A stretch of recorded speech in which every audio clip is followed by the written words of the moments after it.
Buenas tardes y bienvenido de nuevo a nuestra aula Francisco Morán, actividad que organiza la Asociación Meteorológica Española. El título de la charla de hoy es Crisis climática y migratoria, la red Máscaras y el Sahel como escenario. Como se indica parcialmente en el título, en la charla de hoy se aborda una temática cuyo interés va más allá del ámbito científico, ya que también tiene un fuerte interés ciudadano debido a las múltiples implicaciones socioeconómicas que conlleva esta temática.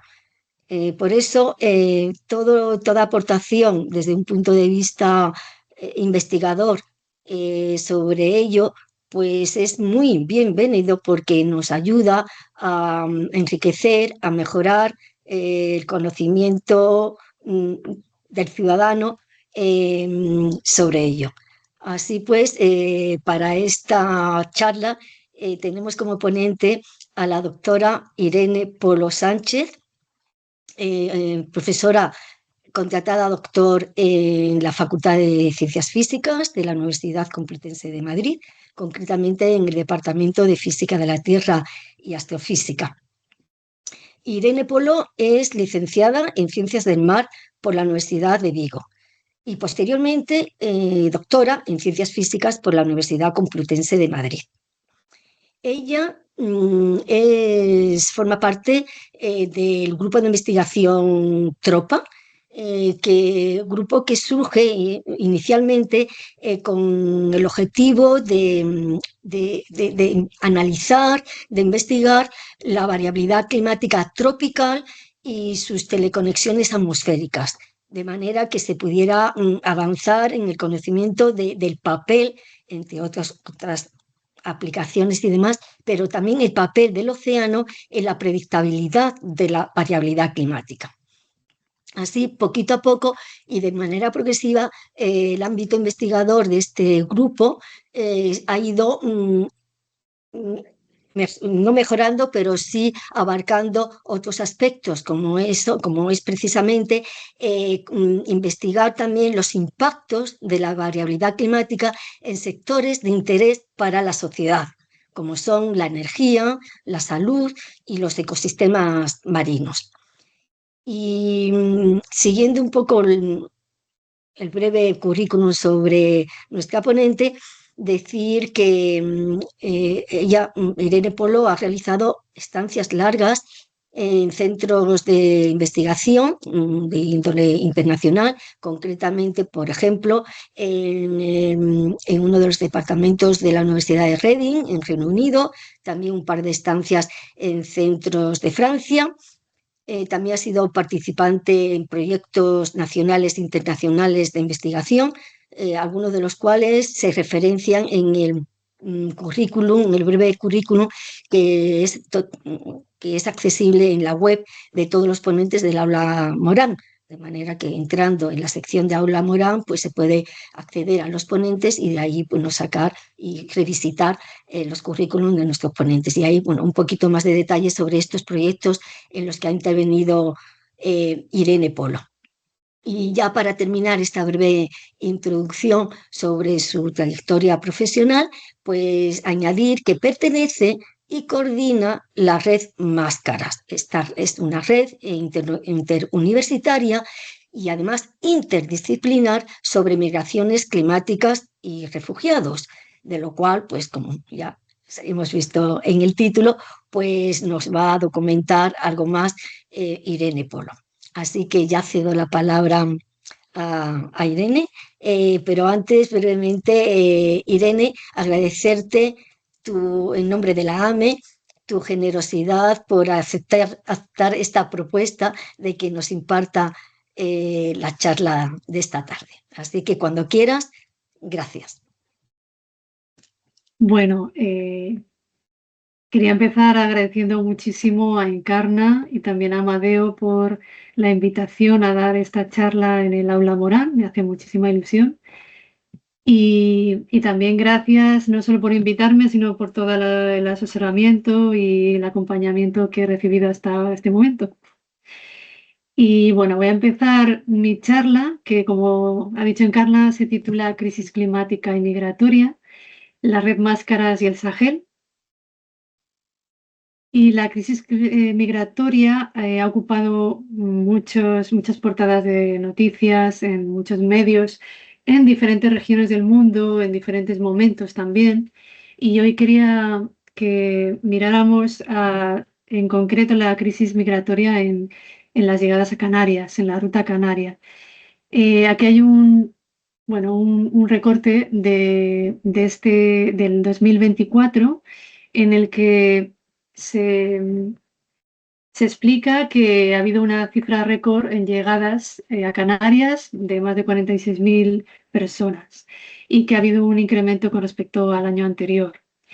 Y bueno, también he puesto un recorte de hace pocos días con la visita del Papa a Canarias, porque evidencia el interés internacional del debate migratorio.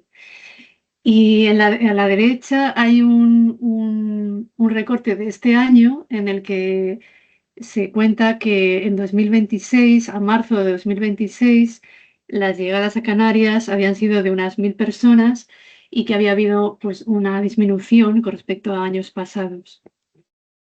Y a pesar de esta disminución, la ruta canaria sigue siendo una de las más peligrosas del mundo y, y aunque hay menos personas llegando, una de cada 5 personas que intentan llegar mueren en el intento. Hay diversas ONGs que monitorean estas potenciales entradas y en el 2026 reportan donde mueren y es la ruta canaria la más mortal, como digo. A la vez, tenemos una emergencia climática declarada y ya es año tras año un informe de alguna ONG o de la ONU alertando de un nuevo récord, sobre todo en temperaturas, pero también no solo en temperatura global del aire, sino en las temperaturas del mar, en las temperaturas con el contenido del calor, en reduciéndose el hielo marino y los glaciares. Entonces, en este contexto, quería hacer un pequeño inciso y hablar de vulnerabilidad y riesgo. Este es un diagrama que me parece muy importante del IPCC y en él lo que está describiendo es el concepto de riesgo como riesgo a daño de personas o sociedades. Este riesgo que como digo, se podría traducir en muertes o en daños, viene dado por la influencia de la tríada de vulnerabilidad, peligro y exposición. Entonces, el peligro en este caso concreto, hablaríamos de cambio climático, emergencia climática y también variabilidad climática natural. Y la vulnerabilidad y la exposición tendrían que ver con los procesos socioeconómicos o diríamos que es la base sobre la cual operan estos peligros. Y la vulnerabilidad y la exposición vienen a multiplicar el peligro, ¿no? Entonces, vulnerabilidad, según hay diferentes definiciones, pero una de ellas sería esta predisposición de las personas o comunidades, sistemas, sociedades a verse afectados negativamente por una amenaza. Entonces aquí he puesto uno de los índices de vulnerabilidad. Estos índices son complejos porque tienen que integrar diferentes indicadores de cómo es la sociedad en la que van a operar estos peligros, ¿no? Entonces tienen en cuenta no solo los niveles de pobreza, cómo son las infraestructuras, también niveles de desigualdad. Y al final lo que dan es un solo dato, un cuantitativo de vulnerabilidad para un país en un año determinado. Entonces, es complejo decir qué está representando exactamente, pero la verdad es que año tras año, en el índice de vulnerabilidad, lo que vemos es que las regiones tropicales son las más vulnerables. Entonces, como decíamos que la vulnerabilidad está multiplicando el peligro y genera más riesgo al daño, esas serían las regiones con más riesgo. Y son las regiones justamente que han tenido menos responsabilidad en el calentamiento global. Entonces, ¿qué tipo de peligros opera en cada región? Puede ser diferente, pero podemos poner algunos ejemplos. Por ejemplo, en el continente marítimo, pues hay una gran frecuencia de ciclones tropicales, se enfrentan a inundaciones, sequías y a un aumento progresivo del nivel del mar. En Centroamérica, en lo que se llama el corredor seco, también se ve afectado por inundaciones y sequías, y además también llegan ciclones tropicales. Y en la región que es más vulnerable de todo el planeta, que es el Sahel y el centro de África, pues también se ve afectada por inundaciones, sequías, olas de calor y una degradación del suelo y de los océanos, de las costas muy importante. He puesto varios ejemplos porque, por ejemplo, en las islas del Pacífico se dio el primer caso o precedente de refugiado climático. Ocurrió que una persona de una nación de una isla del Pacífico llegó como migrante a Nueva Zelanda y fue deportada. Entonces después argumentó a la Corte Penal de allí que él no podía seguir viviendo en su país de origen porque las condiciones habían empeorado tanto que su modo de vida se había visto seriamente comprometido y por tanto tenía que emigrar. Entonces fue el primer precedente porque aunque no consiguió el asilo porque se consideró que no corría un peligro inminente, que es lo que protegen la jurisprudencia del asilo, pero sí que hubo fallo en el que se describían y se daban recomendaciones a los estados porque se consideraban que eran responsables de proteger la vida de las personas debido al cambio climático. Bueno, entonces en este contexto, en el grupo de investigación TROPA del Departamento de Física de la Tierra y Astrofísica en el que trabajo, pues impulsamos la creación de esta red interuniversitaria e interdisciplinar para reflexionar sobre las migraciones climáticas y los refugiados de una manera interdisciplinar, porque pensábamos que teníamos mucho conocimiento de variabilidad climática y de cambio climático que podíamos ofrecer a otras disciplinas y al revés, para poder entender mejor el fenómeno y poder dar de alguna manera soluciones, aunque fuera de una forma teórica, o divulgar o crear conocimiento más allá de lo que hacíamos en cada uno de los departamentos por separado.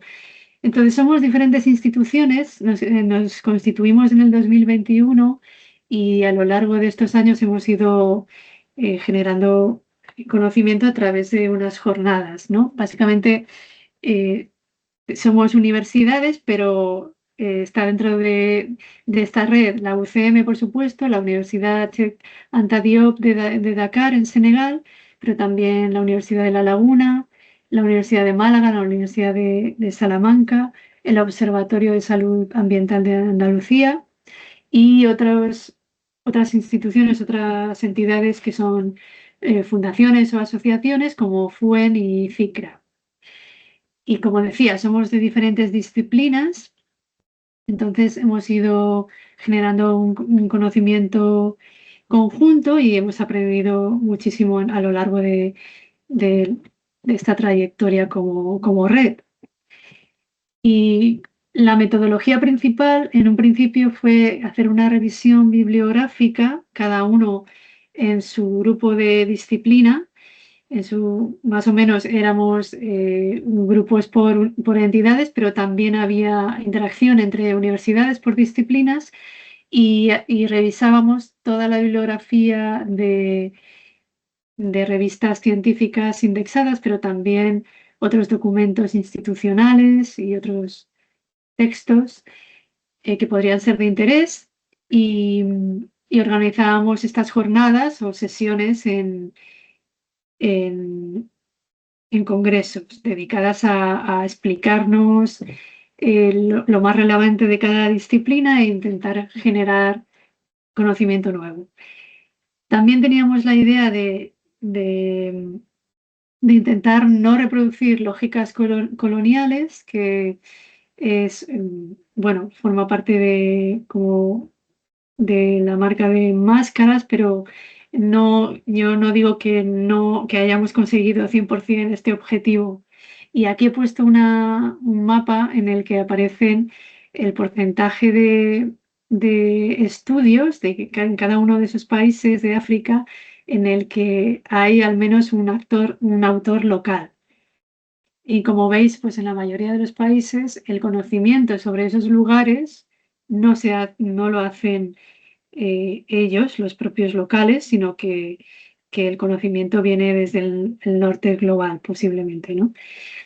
También queremos tener perspectiva de género, de derechos humanos y de una salud en la que implica que la salud humana, la de los animales y la del planeta es una sola y que se debe tratar como tal.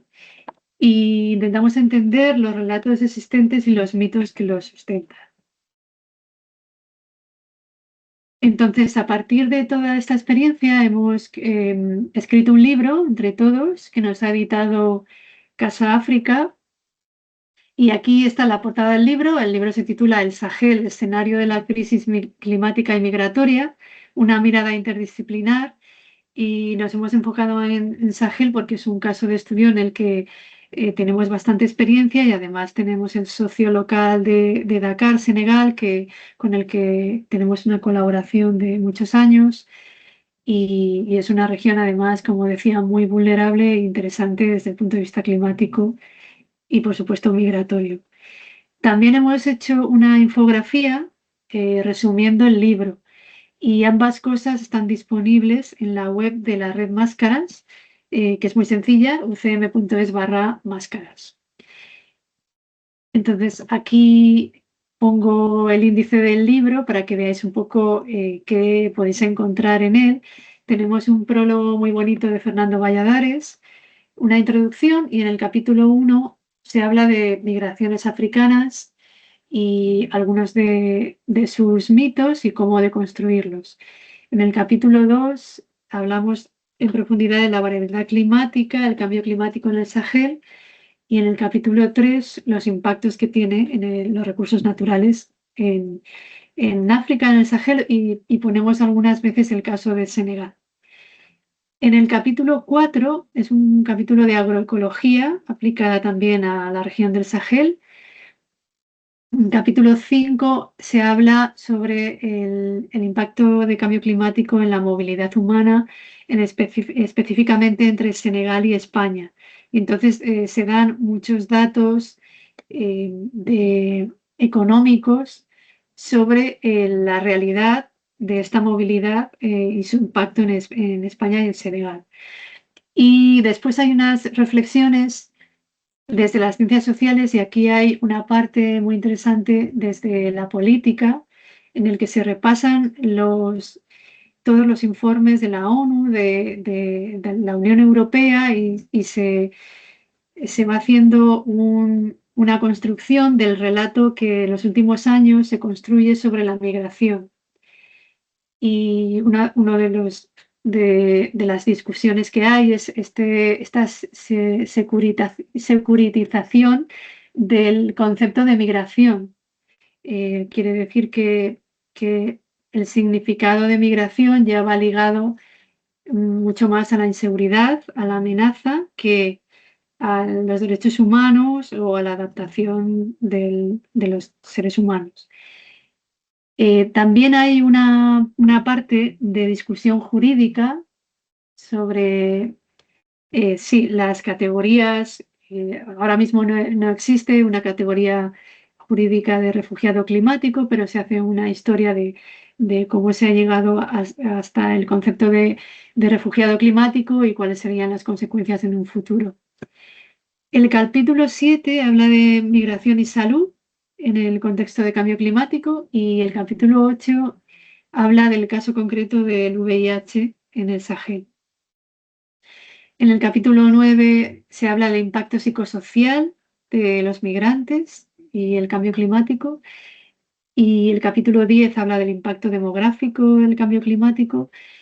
Y por último se hace una discusión sobre migraciones y educación inclusiva. Entonces voy a dar un breve resumen de los capítulos del 1 hasta el 3.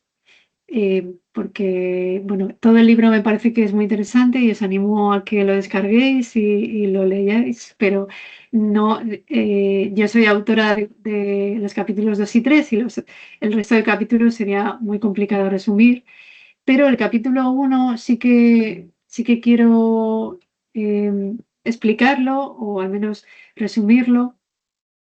Y este capítulo lo escribió el profesor Abdul Salam Fall de una institución de ciencias sociales en Senegal, en Dakar. Y bueno, tengo que hacer el resumen en su memoria porque ha fallecido hace menos de un año. En este capítulo era una introducción muy bonita porque primero explicaba con datos estas ideas preconcebidas de la migración y luego hacía también un análisis social de la realidad social de Senegal con datos y con incluso soluciones desde su punto de vista. Uno de los mitos o de las ideas que explica es que los migrantes africanos invaden el norte global, ¿no? Esta idea de que hay una invasión, cuando con datos en la mano el 80% de la migración africana en realidad se dirige o hacia el mismo país en migración interna o hacia otro país africano. Solamente el 10% de todos esos migrantes africanos residen en países de la OCDE. Y en realidad, si vemos el total de migrantes internacionales, esto es para el año 2020, siento no tener datos más recientes, no creo que haya un cambio muy excepcional, pero se puede ver que el porcentaje de migrantes internacionales es solamente el 14% de africanos frente a el 41% asiático o el 24% de Europa. Y aquí en la figura de la derecha, él realizó este diagrama en el que contaba cómo eran las rutas más utilizadas en las migraciones. La ruta de más migrantes era la que unía Argelia con Francia, pero después seguidamente venía Burkina Faso con Costa de Marfil, Sudán del Sur con Uganda, de nuevo Marruecos con Francia, Egipto, Arabia Saudí, etc. La segunda idea es que los migrantes compiten con los nativos por los empleos. Y también daba explicación de cuáles son los trabajos en porcentaje de más demandados, más los que toman los migrantes en sus países de llegada. Y estos trabajos, pues en general son en el sector primario, agricultura, pesca, cuidados y construcción, básicamente. Y estos dos gráficos lo que están representando son en azul los países de origen de remesas y en naranja el país receptor de remesa. Entonces, como podéis ver, los principales países de origen son Estados Unidos, Emiratos Árabes y Arabia Saudí. Y los principales beneficiarios de esa remesa son India, China y México. Y hay que llegar al quinto puesto o al 10º para encontrar un país africano. La tercera idea que discutía el profesor Fall es que los flujos masivos lo que hacen es que hacen necesaria una política restrictiva para frenarlos, ¿no? Frenar esta migración. Y, y bueno, él no sabe si esto ayuda o no. Lo que sí sabe es que si lo que discutía en el capítulo al menos es que las personas que quieren migrar no van a dejar de hacerlo tan fácilmente, sino que van a buscar vías más individuales, más arriesgadas eh, y con un sistema paralelo que transgrede pues sistema establecido y por tanto bueno más peligroso en general. Eh, y por último daba esta idea de que estas migraciones clandestinas tenían muchos factores, no solamente estas políticas migratorias restrictivas, sino pues todos los factores económicos que hacen que la población quiera migrar, pero también políticas internacionales como acuerdos comerciales injustos o dependientes, factores políticos como inestabilidades, conflictos armados, otros factores sociales como presiones familiares y comunitarias, también por querer apoyar o por querer escapar de unas ciertas normas que son restrictivas y el propio deseo de movilidad. Él contaba que más del 30% de los jóvenes senegaleses piensan en migrar, lo hagan o no, y por supuesto los factores ambientales. Esto ponía, por ejemplo, el ejemplo de degradación de las tierras y otras catástrofes naturales. Y esto daba pie al siguiente capítulo, que es el que hemos escrito entre, sobre todo, personal del grupo de investigación Tropa, pero también otros colegas de la Universidad de Málaga. Este capítulo se titula Variabilidad climática y cambio climático y voy a poner aquí algunas de las figuras del capítulo 2, capítulo 3, que son los impactos en los recursos naturales.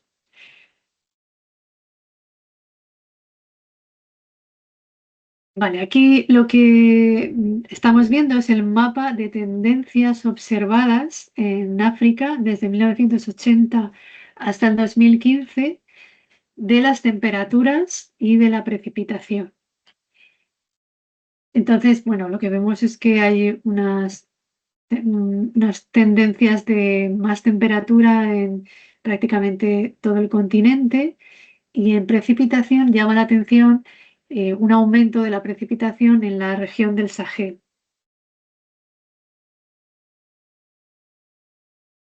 Las temperaturas, si vamos solo a lo que es la región del Sahel y nos vamos un poco más atrás, vemos que las tendencias vienen dándose desde principio del siglo pasado y es más importante la tendencia a partir de 1980 y además las tendencias medias en el Sahel son mayores que las de la media global. Tanto es un problema para las personas en el Sahel. En cuanto a la precipitación lo que se ha visto es que esta tendencia desde 1980, en realidad lo que está diciendo es que la precipitación se está recuperando de un periodo, unas décadas excepcionalmente secas, ¿no? Desde entre 1970 y 1990 hubo unos años de sequías pertinaces en el Sahel y ahora parece que hay una recuperación a un poco, o al menos más precipitación que en estas décadas. Y también se aprecia que hay una variabilidad interanual que se ve en el gráfico azul, en que la precipitación es muy variable año a año y una variabilidad de baja frecuencia que está representada aquí con la línea negra, en el que, bueno, entonces podemos apreciar sobre todo esta década de sequía Y esta década, sobre los 50 y los mediados de los 40 a los 50, donde hubo bastante lluvia con respecto al promedio de todo el siglo pasado.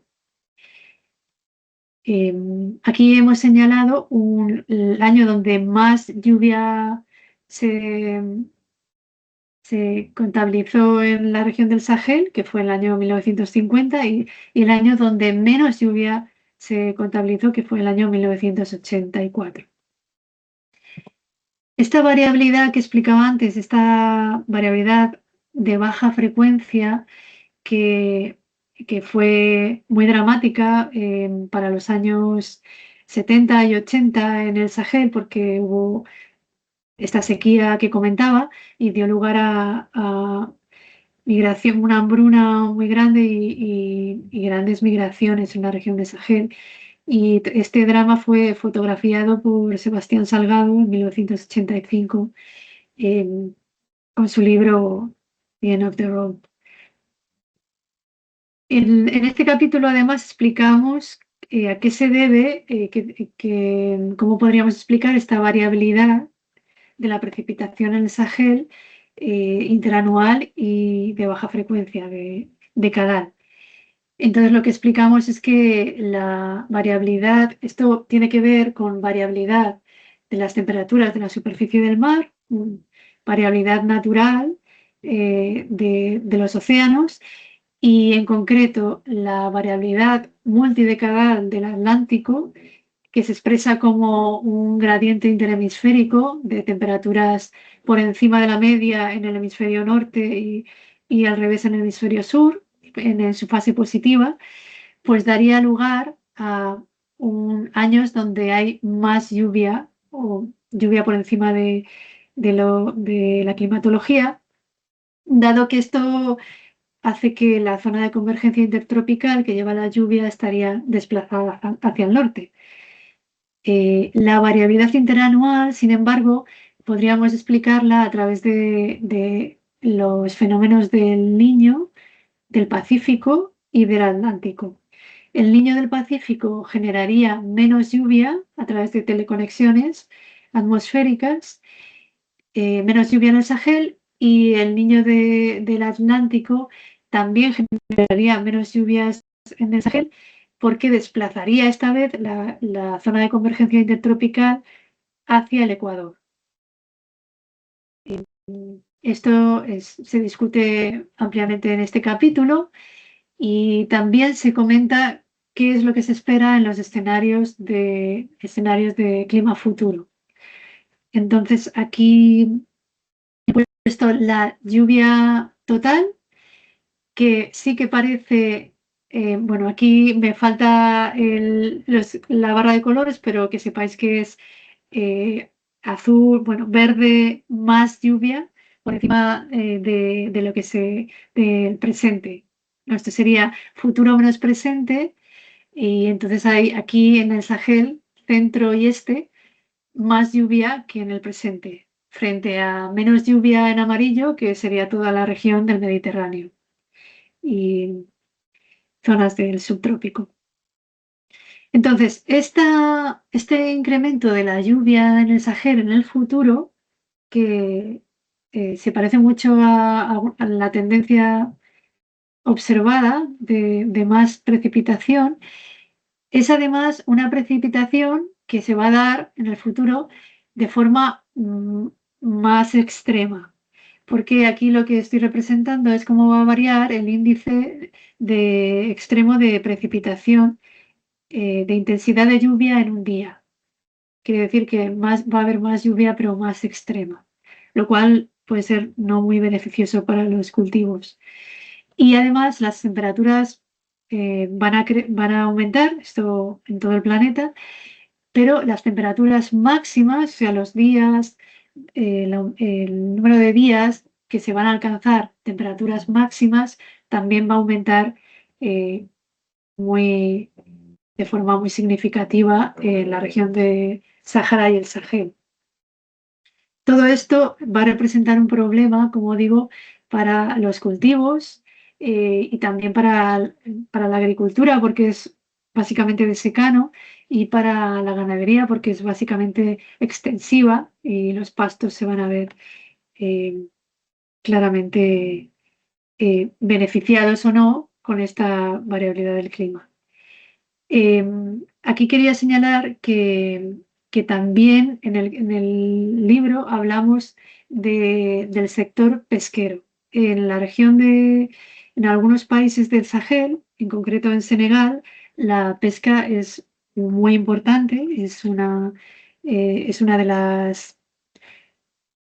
de la economía más importante del país y las personas muchas veces hacen migraciones internas porque igual que la lluvia, el afloramiento o la pesca en esta región es estacional.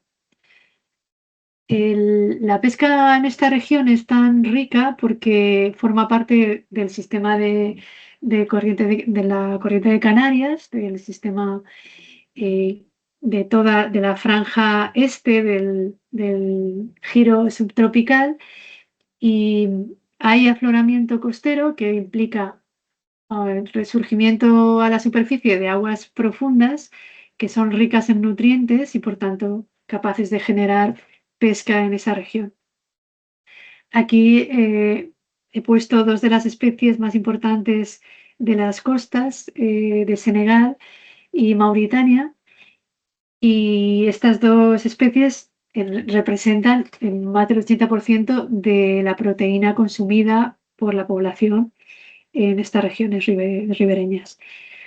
Y en el libro también explicamos que el afloramiento también se va a ver afectado por la variabilidad climática natural por ejemplo, el Niño del Pacífico, porque el afloramiento está conectado con el viento y la alta subtropical de las Azores, y este se va a ver afectado por eso. De todas maneras, también señalamos otros problemas, no solamente climáticos para la pesca y el sistema de afloramiento, eh, porque hay bastante incertidumbre futura sobre los vientos, pero lo que sí que hay es tendencias de sobrepesca en la región, acidificación, calentamiento de aguas, disminución de oxígeno y también un aumento del nivel del mar que daña las estructuras de los pueblos pescadores. Y en el capítulo contamos la experiencia de un pueblo en concreto de pescadores en el sur de Senegal, en la que el aumento progresivo del nivel del mar, que es en todas partes, y es además constante en su tendencia prácticamente, en ese lugar que estaba cerca de un delta, junto con un evento extremo de fuertes lluvias, dio lugar a que el pueblo entero tuviera que trasladarse, dando lugar a un campo de desplazados climáticos en el propio país, a unos kilómetros del pueblo original. Bueno, y quería acabar eh, hablando un poco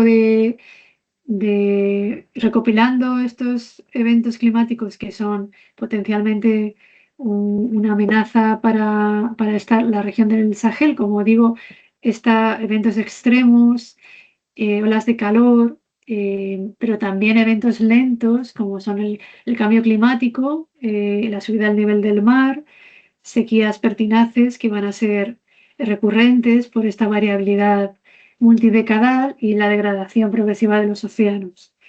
Pero, como digo, otros factores que se van poco a poco describiendo y discutiendo a lo largo del libro también son claramente importantes para los desplazamientos. Entonces, los eventos climáticos sí que sería como la gota que colma el vaso en sociedades donde tienen problemas estructurales, conflictos armados, eh, problemas también sobre pesca, acuerdos pesqueros injustos, que a día de hoy este acuerdo pesquero que se describe en el libro con la Unión Europea creo que que ya en Senegal por lo menos no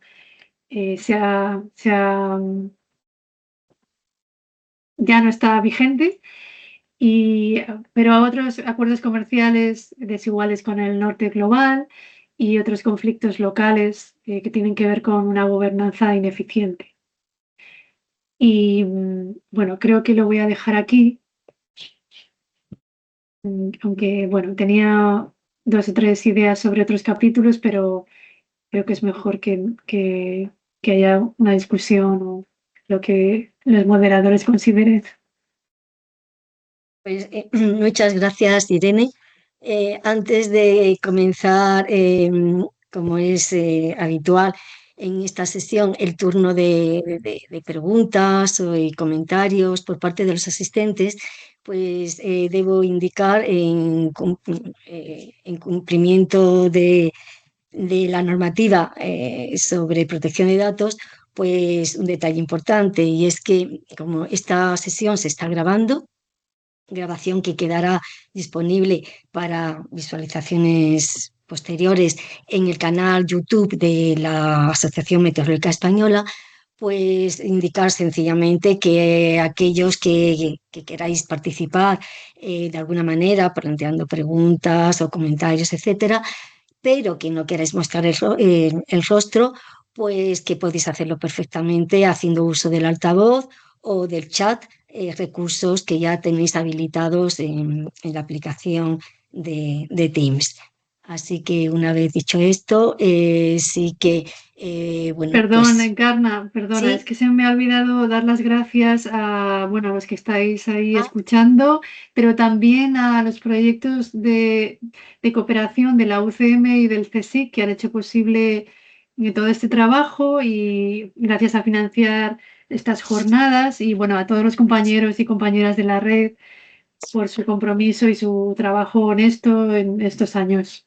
Nada más. vale, vale. Está muy bien. Esto, no cabe duda que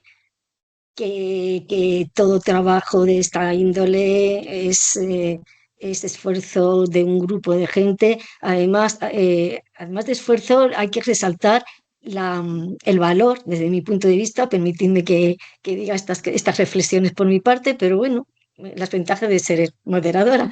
Pero bueno, para eso también está el debate, para que también los demás se animen y hagan eso, sus comentarios, etcétera, etcétera, ¿no? Pero bueno, mientras que no se anima nadie, pues aquí estoy yo.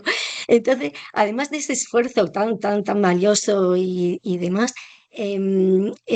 valorar la capacidad de, de- de- de unión, de colaboración entre universidades, y este ejemplo de la red Máscaras es también una vez más que poquito a poco estamos aprendiendo a colaborar y que, como dice el dicho, la unión hace la fuerza, y que no sirve de nada pues conocer o saber mucho si no lo compartes, porque al mismo tiempo que compartes, finalmente recibes. Entonces es algo tan muy lógico, pero del dicho al hecho, pues parece que a veces cuesta mucho, ¿no?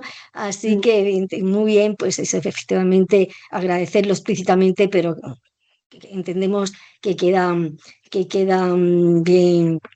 Pues se intuía. Y me ha resultado muy bonito y bueno, bonito por lo sensible y humano que es, haber mencionado a este colega profesor de Senegal, bueno, pues que desafortunadamente, bueno, pues hubiera sido un placer poder contar con él en esta sesión, ¿no? Pero bueno, pues efectivamente ha sido todo un reconocimiento y al mismo tiempo pues un poquito homenaje, y que por cierto, no lo he visto ahí reflejado, pero como son imágenes, o sea, son información gráfica sacada del libro, un libro ¿no se ve? Sí, se ve, sí, aquí está. Pero vamos, que lo podéis tener todos, al menos podéis descargar el contenido, como bien ha dicho Irene. Bueno, lo que quería decir que están basados, no aparecía, pero la fuente de los datos con los que trabajó el profesor, que no me acuerdo su nombre, esto tengo que buscar porque no me... Abdul, ¿cómo se llama? Abdul Salam. A mí Abdú, Abdú, pues sí. él trabajó con datos de algunos de la OMM, la Organización Mundial de Meteorología, y bueno, sí, los dos gráficos que has mostrado, ¿no? O sea, lo que pasa es que él utilizó esos datos y lo puso de esta manera, ¿no?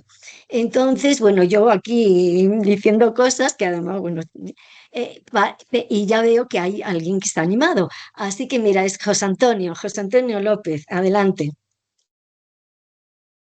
Sí. Hola, buenas tardes. Gracias, Encarna, por dar el pase. Bueno, gracias a la ponente, por supuesto, a Irene Polo, por esta presentación de este tema, ¿no? Que es un tema, bueno, que aparte del interés evidente, ¿no? La zona del Sahel, me estoy refiriendo sobre todo, ¿no? Por toda la problemática que hay ahí del clima, del cambio climático, la variabilidad climática, ¿no? Tan acusada, ¿no? Como has mostrado.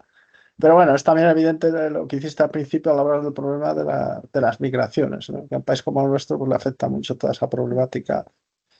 Y, bueno, ese es un tema, claro, que supongo que todos estamos bastante concienciados e interesados y bueno, a mí de eso simplemente yo, bueno, diría, me parece a mí que en la problemática de las migraciones un factor muy importante son factores, digamos, culturales o llámese como quiera, o civilizacionales, no es un palabra tal, o sea, que en el sentido de que creo que muchos de los problemas ya tienen que ver con una dificultad de integración, de asimilación o con actitudes, prejuicios, ¿no? En los países de acogida, en fin, que es una problemática muy compleja desde ese punto de vista, digo, aparte de otros. Pero bueno, ya digo que no. Lo que quería era preguntarte una cosa que no sé si me podrías, si tienes información o si estás un poco, supongo que a lo mejor sí, y es que de vez en cuando, por buscar también el rayo de luz, la esperanza, porque también toda esta zona, bueno, pues tiene una problemática muy aguda desde muchos puntos de vista, pero yo sí que he leído últimamente noticias bastante esperanzadoras que creo que tienen que ver con ese aumento que has mostrado de la precipitación en toda esa zona, que es que andan ahí con proyectos entre varios países y además de una forma, digamos, muy de microescala, muy artesanal, que la gente se está dedicándose como a repoblar con especies resistentes y no sé qué. Y vamos, no sé, creo, yo he leído alguna noticia en ese sentido muy, muy esperanzadora, de que parece que están consiguiendo no solo frenar el avance de la desertización, creo, a ver, no sé, estará seguro más informada, sino incluso andar recuperando, con la esperanza de recuperar terreno al desierto, ¿no? A lo mejor, si se coordinan bien, hay Sí, suerte, ¿no? Y no hay guerras, ¿no? Y otros problemas, aprovechando ahora este empujón de la precipitación, que parece que, como mostraste, se está recuperando de esas terribles total. sequías que aparecieron. Nada, muchas gracias, era esto. Sí, gracias. Gracias. Pues sí, en el libro también recogemos este proyecto panafricano que comentas, que la idea era reverdecer la frontera, justo porque Sahel significa frontera, ¿no? Porque es la frontera con el Sáhara, y estaban viendo con las sequías pertinaces de los años 80 que la frontera se iba cada vez más al sur. Entonces inventaron este proyecto de diferentes, también había dinero europeo ahí, creo, porque no tengo claras quién ponía ahí toda la financiación, pero desde luego todos los países estaban comprometidos en la región del Sahel. Y en el capítulo 4 del libro sí que se habla de esto que dices tú de las comunidades, porque la agricultura es en el Sahel básicamente familiar. Entonces se habla de cómo los países últimamente están haciendo hincapié en esta sostenibilidad, eh, poder tener soberanía alimentaria a través de cómo cultivan ellos, que es en micro, en familia. Entonces ahí sí se discute esto que dices y no sé qué noticia será en concreto la que comentas, pero sí Sí que he oído que esto se va hacia eso. En el capítulo, el doctor Fall también habla de esto, de cómo debería los países del Sahel afrontar esta soberanía económica y alimentaria, ¿no? Que tienen una idiosincrasia que no puede ser igual a lo que puedan plantear otros países europeos o asiáticos. Ya, claro, sí, vale. Sí, muchas gracias. Sí, y sí. yo también había visto una noticia en el que en esto de la barrera, intentar reverdecer la frontera del Sáhara, que es lo que decía la Green Wall o algo así lo llamaron, la muralla verde, que había tenido bastante éxito después de que hubieran repoblado también de tortugas algunas regiones. No recuerdo la explicación, pero no es solamente plantar, sino que tiene que haber un ecosistema que sea propicio para y las tortugas, que no recuerdo en qué medio lo vi, pero ahora me acabo de acordar, que habían dado buen resultado. O sea que sí, esta muralla verde parece que va bien. Que va bien, ¿no? Bueno, Creo que sí. pues ojalá Sí, que de vayan momento, ganando el pulso claro. al desierto. Sí. Gracias, José Antonio, por tu intervención. Una cosa, una cosita. Ay, espérate, que hay alguien quiere hablar. Amadeo, ¿quieres decir algo? Sí, Sí, vale, sí. pues adelante. Ya Yo, no, yo, yo sí. complemento. Tú, gracias. Vale, son dos cosas. Una que ya lo comenté el otro día con Irene cuando estábamos así ensayando y tal, que sí sería interesante que a nivel internacional se pudiera definir objetivamente la figura del refugiado climático, ¿no? Teniendo en cuenta la vulnerabilidad, la exposición y los riesgos que existen. Y claro, ya sé que no es solo un problema científico, sino que también de legislación y tal, pero que sí convendría irlo acotando de alguna forma, ¿no? Eso por un lado, que es una reflexión que pongo ahí. Y luego preguntarte, porque me vienen así a la mente como tres zonas del planeta, un poco viendo las imágenes que ponías con problemas de estos de flujos migratorios ligados al clima y tal, el tema de las Américas, Europa con África y Oceanía, que igual más ligado a las subidas del nivel del mar, aunque también tienen sus problemas de sequía y tal. En esas tres zonas del planeta, los grupos que estáis trabajando en la problemática, ¿estáis intercambiando experiencias, conocimiento para ver qué cosas hay en común y cómo se podría seguir trabajando?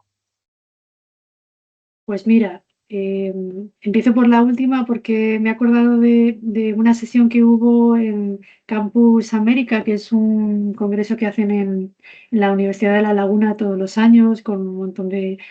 Es un congreso internacional muy interesante, enorme, y había una sesión de migración y género, y había una persona de Uruguay que explicó su experiencia y fue muy guay, muy interesante porque luego estuvimos hablando con ella de cómo crear trabajo de campo asociado a entender cómo perciben las personas locales esta, cómo perciben estos cambios ambientales, y cómo perciben su propia vulnerabilidad.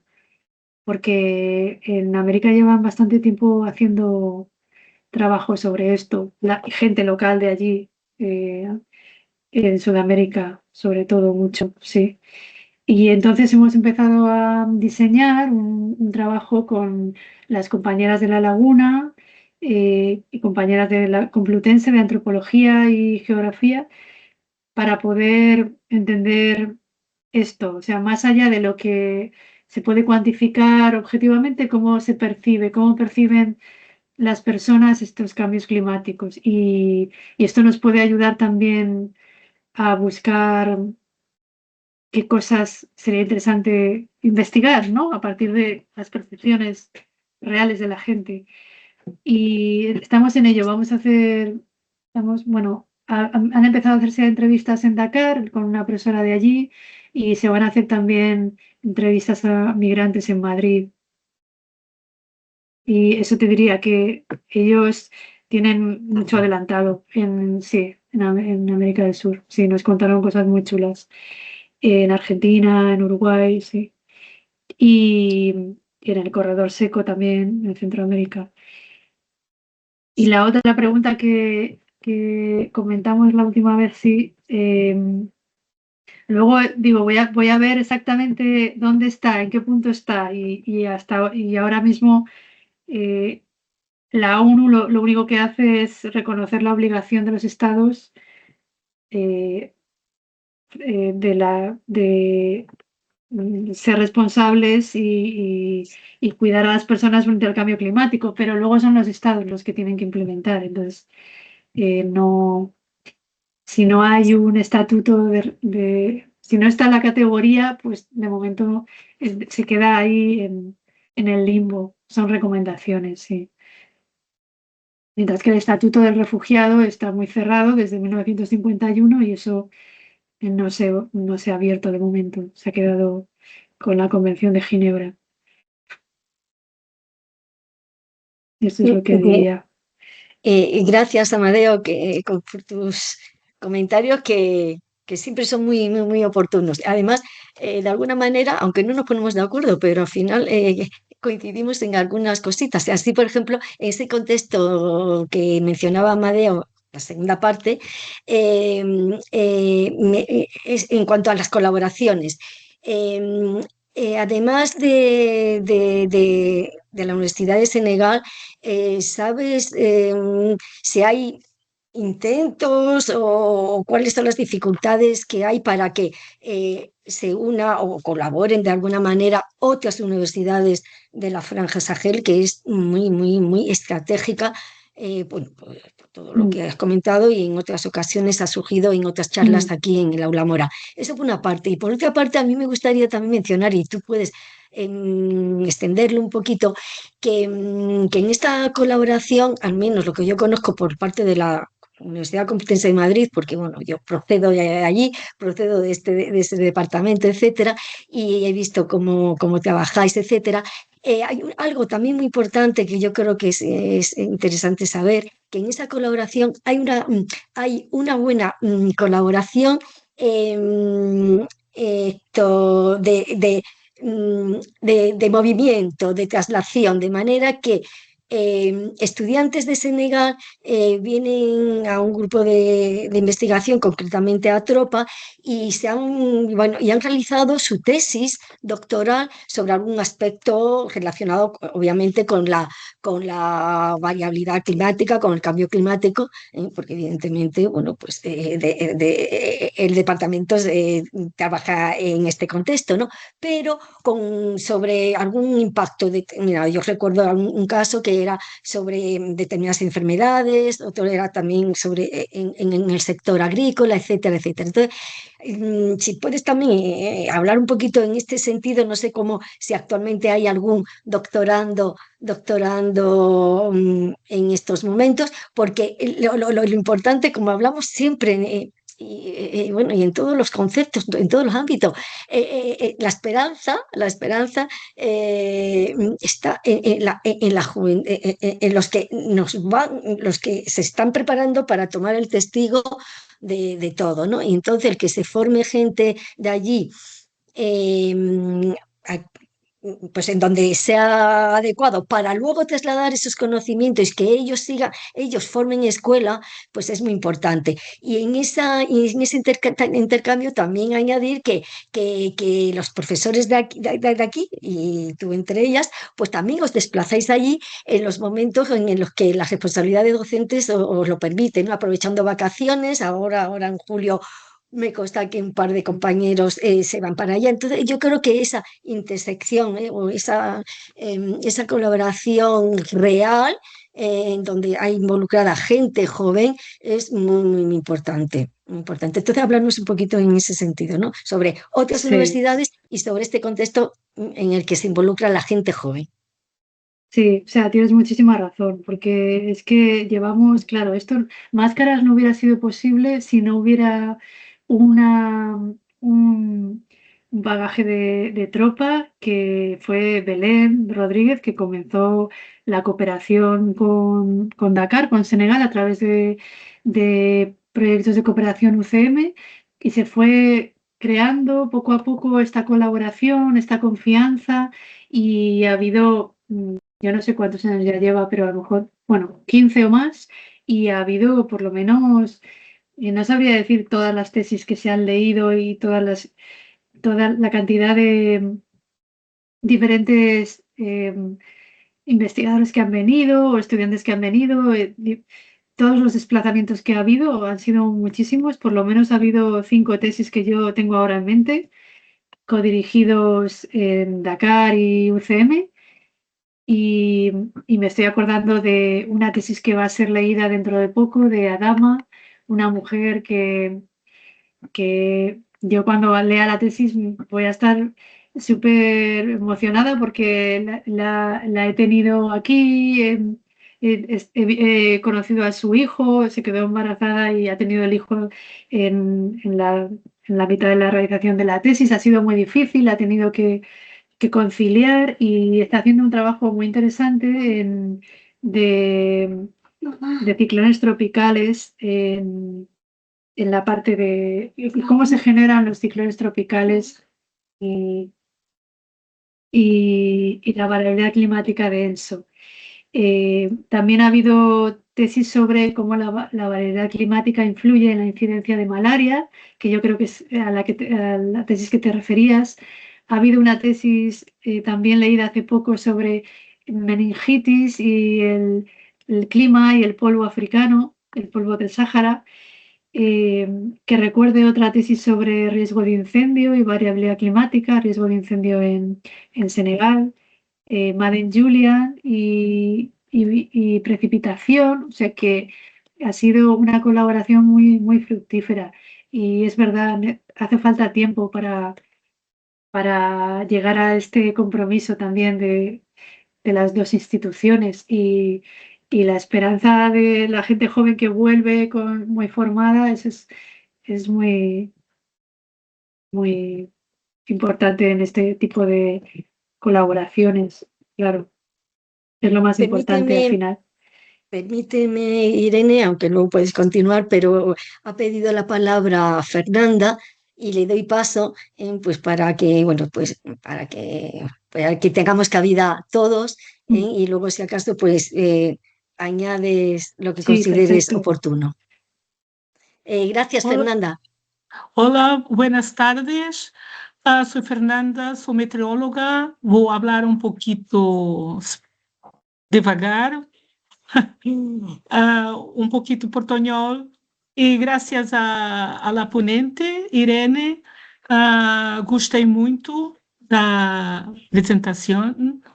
E queria só acrescentar uma pequena cosita que Irene ha falado también, que se prende con la estructura económica del África, mas também há alguma hipocrisia por parte dos países europeus no que diz respeito à sobreexploração de los recursos naturais de África e a consequente deterioração ambiental, como os recursos de água, del aire e muitíssimas coisas. Por exemplo, empresas de extração mineira, empresas de agrícolas, como por exemplo, há tempos ouvi falar que nos Países Baixos plantavam grande parte da produção de tulipas, de flores, na zona do norte da África. E que as flores frescas que entravam por las 6 da manhã nos mercados na Holanda veniam do norte da África e não de Holanda. Y esta provoca uma deterioração ambiental regional que se sobrepõe ao câmbio climático. Antecede muito o câmbio climático. E, por último, queria dizer que é quase paradoxal se compararmos e termos em mente que desde a formação da Pangaea, o nível do mar nunca ha estado tão baixo. Gracias. Gracias a ti, Fernanda, por tu intervención y también por acompañarnos, que es, no sé desde dónde nos hablas, pero es muy gratificante. ¿Sí? ¿Desde dónde? Perdone, sou meteoróloga, pertenço à Associação Portuguesa de Meteorologia Geofísica e sou meteoróloga no Instituto Português do Mar e da Atmosfera. Qué bien, Gracias. qué bien. ¿Cuánto nos alegras en que bueno, pues que estés con nosotros también, ¿no? Bien, pues es verdad, no voy a decir nada que todos estuviéramos asentando a medida que escuchábamos a Fernanda. Los intereses empresariales, económicos, es un condicionante que está ahí y que desgraciadamente va a estar ahí, y que las decisiones políticas se mueven. Desde mi punto de vista, yo no soy una entendida en todo esto, pero bueno, como observadora y con los años que ya una va coleccionando, pues se da cuenta que evidentemente las políticas se mueven básicamente en función de los intereses económicos, y solamente se mueven forzados pues, por el conocimiento y las evidencias que los científicos, que los investigadores ya muestran, y ya no hay manera de no mover ficha, pero esos movimientos de ficha a partir del conocimiento son lentos. Pero bueno, seamos positivos y bueno, y poquito a poquito las cosas van mejorando, y nada, pero que sí que es verdad. Gracias por tu aportación, Fernanda. No he dado sí, perdón, sigue. sí. Sí, No, que no he dado ningún Irene, ejemplo, no he dado ningún ejemplo, pero en los acuerdos comerciales injustos, pues ahí pues estaría todo lo que has contado, Fernanda, que totalmente de acuerdo, que no solamente es injusto por el propio proceso económico, que bueno, habría que ver, sino la degradación ambiental que supone y todo lo demás. O sea que sí, que gracias por la aportación. Una pregunta, Irene, sobre los resultados de esta colaboración dentro de Máscaras.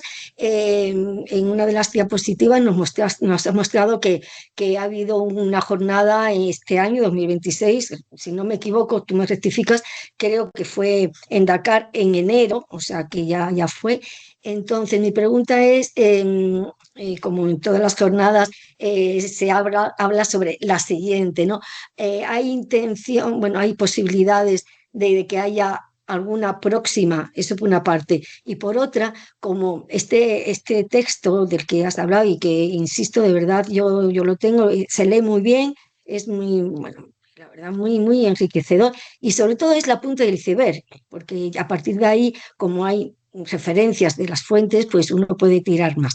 En definitiva, este texto ha sido publicado en el 2024. Entonces, mi pregunta es, con los avances que estáis haciendo, no desde el 24, porque el 24 es el año de publicación, y hasta que se publica hay un trecho.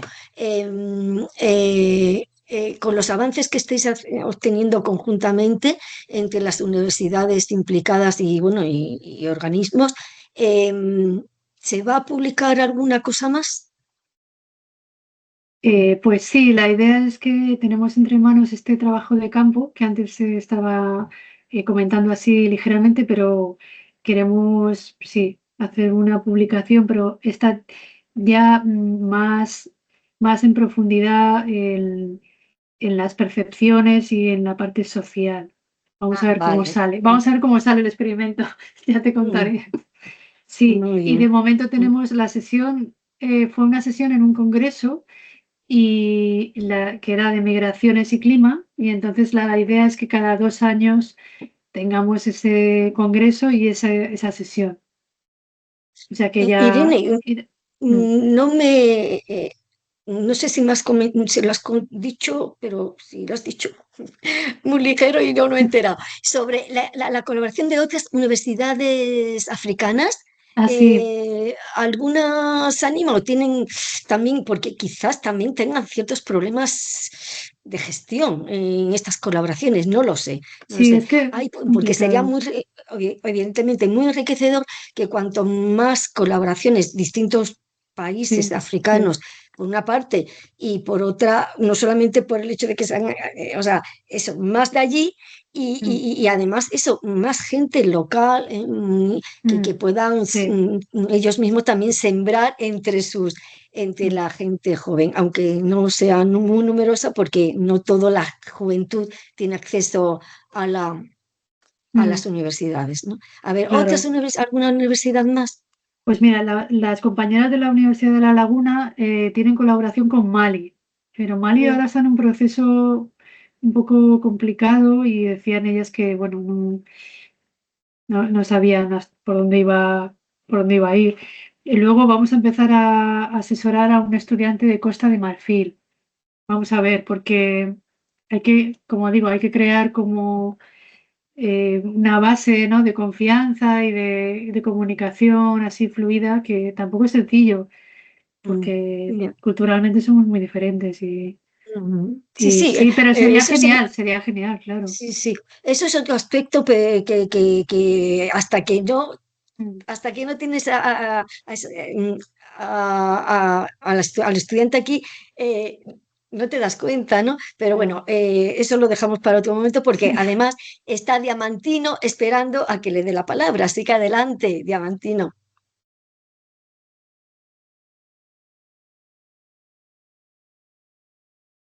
No se te oye. Buenas tardes. ¿Ya me Bien, oyen? bien, ahora sí. Ah, bueno. Sí, ahora sí, buenas Pues, tardes. pues muchas gracias, Irene, por tu presentación. Muy interesante, un tema muy actual. Yo no entiendo mucho de esto, pero hay siempre algo que me hace mucha curiosidad en este tema, que es cómo, o sea, el cambio climático tiene en general, como lo podemos considerar como que tiene dos componentes. Una que tiene un comportamiento gradual a lo largo del tiempo y otra también que son los extremos, ¿no? Estamos Mm. asistiendo a un aumento del número de extremos, temperatura, precipitación, y en lo que se refiere a las migraciones, ¿qué crees que es más importante? ¿Es el aumento de episodios extremos, o sea, en el caso del Sahel, las sequías o las lluvias extremas o las temperaturas extremas o el aumento gradual de la temperatura o en este caso el Sahel, que es un aumento gradual de la precipitación anual que se puede también, que tiene otra fase, porque el aumento gradual de la temperatura, como mostraste en tus mapas, en tus gráficas, el aumento gradual de la precipitación puede ser causada también por un aumento de las precipitaciones máximas diarias, ¿no? Anuales. O sea que es un aumento, pero tiene que ver con un cambio en la variabilidad interanual o incluso anual, en una variación de la sazonalidad del régimen de precipitación. ¿Qué crees que es más importante o que tendrá más importancia en la migración de las poblaciones? ¿Los extremos o el cambio gradual? Pues gracias por la pregunta, es interesante, tendré que pensarlo más, pero ahora mismo te diría que, claro, cuando hay un extremo, lo que se ha visto, y además nos cuentan los compañeros africanos, como pasó el extremo de aquel pueblo pesquero que arruinó toda la infraestructura y se tuvieron que mover, la emergencia es directa, o sea, la emergencia se soluciona. O sea, la gente se tiene que mover. Pues eso, o si es imposible ya estar ahí, la gente se mueve. Entonces, como es una emergencia, pues como es lo más inmediato, pues te diría que eso es lo que genera más gente moviéndose. Pero es verdad que la cosa lenta, todos los procesos que se van dando lentamente, pues al final es un gota a gota. La gente intenta eh, consumir todos los recursos hasta que ya no le queda otra. Entonces es más drama, diría, porque implica también generacionalmente más dificultades, ¿no? No solo no algo puntual, sino que se puede llevar por delante varias generaciones. Porque la gente no quiere moverse en principio, si no tiene, en principio, quiero decir, por ejemplo, en las hambrunas en el Sahel, las personas no intentaron eh, todos los recursos disponibles durante mucho tiempo. Esa es la experiencia que se ha visto, ¿no?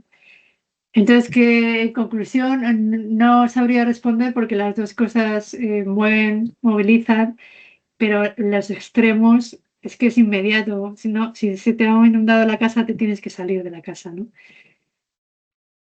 Sí, me pareció muy curioso la gráfica que presentaste de la sequía que tiene, o sea, la precipitación que tiene un mínimo en los años 80. Curiosamente, si se recuerdan a algunas personas que tienen mi edad, pues en los años 80 hubo un gran concierto que se llamaba Africa Aid, que era sobre la hambre, que hubo mucha hambre en Etiopía y en África en general, debido a la seca, exactamente.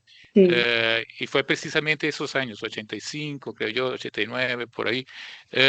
Y entonces, pues es algo y en esa altura no se hablaba de cambio climático, porque solo se cambió, el término cambio climático surge como que a los finales de los años 90, porque hasta ahí, no sé, incluso mis colegas de meteorólogos, que me confirme o no, si se hablaba en cambio climático, nadie se lo creía, ¿no?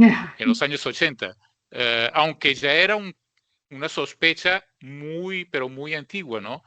Pero en el ambiente de los meteorólogos y incluso de los climatólogos, el cambio climático era un tabú, o sea que no se hablaba así claramente sobre eso. Tuvo un profesor que, bueno, de catedrático, que ya no está vivo, claro, pero que no creía, o sea, un profesor de clima que no creía sobre la teoría del cambio climático, o sea, que no se lo creía. Y fue hasta poco tiempo, hace 20 años atrás, o sea que no es algo que fue claro desde el inicio.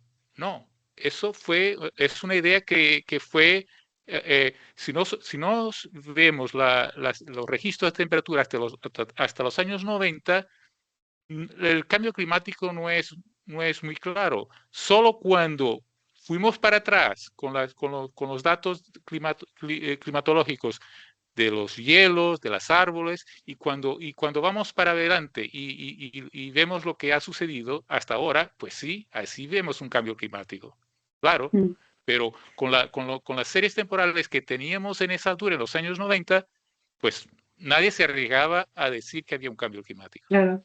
Diamantino, no quiero extenderme mucho ya por la hora que es, pero precisamente ya en la década, o sea, en la década de 1980 y tanto, ya sí que había ciertas evidencias, de manera que precisamente ante ya las evidencias que había, surge surge, surge la creación del IPCC, es decir, del Panel Intergubernamental del Cambio Climático. Entonces, simplemente aquellos que quieran conocer más al respecto de cómo surge, pues es entrar en la página web del IPCC y ver cómo fue su trayectoria cronológica en el encuentro que hubo a nivel de la Organización Mundial de Meteorología y tal. Luego, a los pocos años se crea, bueno, se publica el primer informe de este panel y ya vamos por el sexto, que fue publicado en 2021. En definitiva, que fue precisamente ya en 1900 ni mucho, creo 1988, pero bueno, eso es fácil de ver, cuando ya sí ya se sabía bastante, lo suficiente como para decir, hay que mover ficha porque sí, porque están ahí los datos. O sea que ahora sí, incrédulos o negacionistas en aquel momento y actualmente lo sigue habiendo, incluso algunos que dicen que, bueno, y que trabajan en climatología también, ¿no? Pero bueno, vamos a dejarlo ya así. Y insisto, conocer un poquito la trayectoria del origen del IPCC, componer eso, IPCC en la web y tal y cual, entra en la página principal y se puede conocer un poquito sobre su evolución y su Encarna, gracias. Sí, gracias. dime. Gracias. Yo soy punto focal del IPCC en Portugal. Yo lo conozco perfectamente. Por eso. Por eso. No, pero no lo digo por ti. No lo digo por ti. No, perdóname, disculpas si has pensado que era. No. Lo digo que has dado pie, me has dado pie para hacer este comentario con vistas no a los asistentes, sino a Sí, aquellos que puedan luego visualizar la grabación. Es que si te recordarás, aunque el IPCC, el primer relatorio es creo que de 89, 88, del IPCC, después de eso, todavía había personas que no lo creían.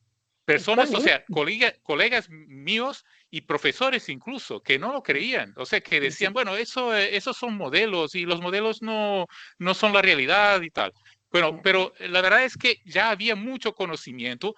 Ya se conocían la curva de Killing, ya era súper conocida en esa altura y ya había indicios que había algún aumento. La curva de Killing era desde el año de Geofísica Internacional, o sea que se conocía perfectamente el impacto que teóricamente aquello estaba produciendo.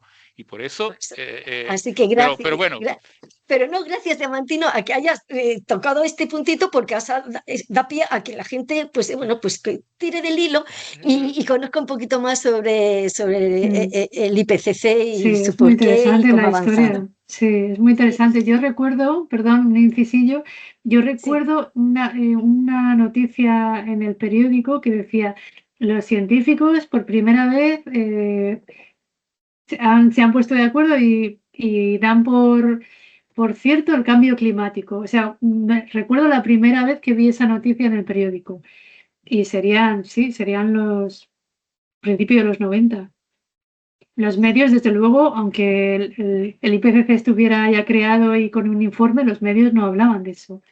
No, hasta recientemente. Bueno, vamos, que ya es horita de concluir, pero antes de dar por terminada la sesión, pues quisiera comunicaros, perdonadme, hay algo del chat que a lo mejor es por parte de, a ver, pues algunas, bueno, Luis Felipe, que nos da las gracias, y ha sido, eres tú, ¿no, Amadeo? Bueno, pues que, bueno, sí. Si podéis visualizar el chat, Amadeo, bueno, pues ha escrito algo que más o menos me iba a decir yo a continuación, lo leo ya literalmente. Muchas gracias a todas las personas que nos acompañan regularmente, compartiendo con nosotros las sesiones del Aula Morán.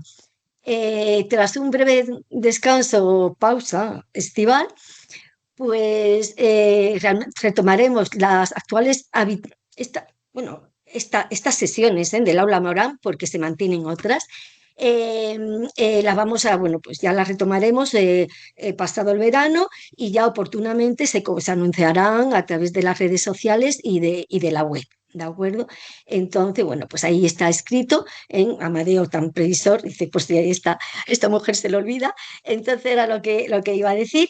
Pero también quiero, bueno, los que se tengan que marchar, que se marchen, pero quiero aprovechar esta oportunidad para deciros que sí, que el Aula Morán va a descansar una temporadita, pero que hay otras actividades y otros contenidos en la página web de la AME.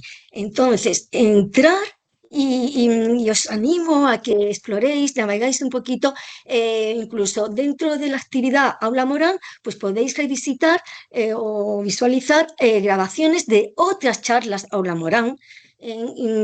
También una exploración a los contenidos de la revista Tiempo y Clima, que son unos contenidos muy variados en cada número, y entonces están todos los números que se van publicando bueno, pues trimestralmente, bueno, cada 4 meses.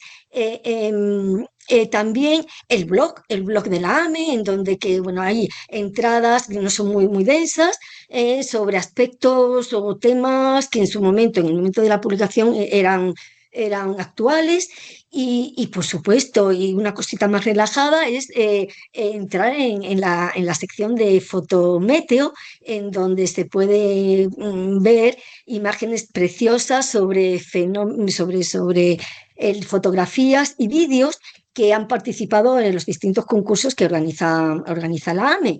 De hecho, en julio no hay Aula Morán, pero sí que en la web se va anunciando y en las redes sociales ciertos eventos relacionados con la fotografía.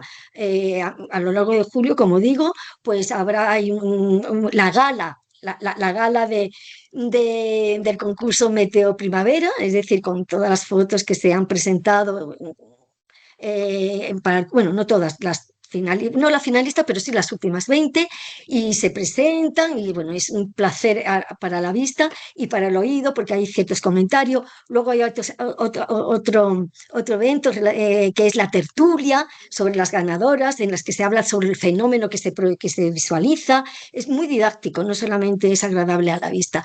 Y también hay una tertulia con un determinado meteofotógrafo. Es decir, que en julio os podéis entretener también con la página web de la AME y ciertas actividades así en vivo. Así que antes de cortar ya, agradecer a los presentes que habéis estado aquí acompañándonos, Amadeo, que aparte de sus intervenciones en el debate, pues es nuestro técnico informático, técnico, y por supuesto a nuestra ponente Irene, muchas gracias por, como suelo decir, pero es que es así, por compartir tu tiempo y tus conocimientos. Así que, bueno, pues nada más, deciros a todos hasta pronto y que os cuidéis. Ahora, feliz verano. Feliz verano, eso es.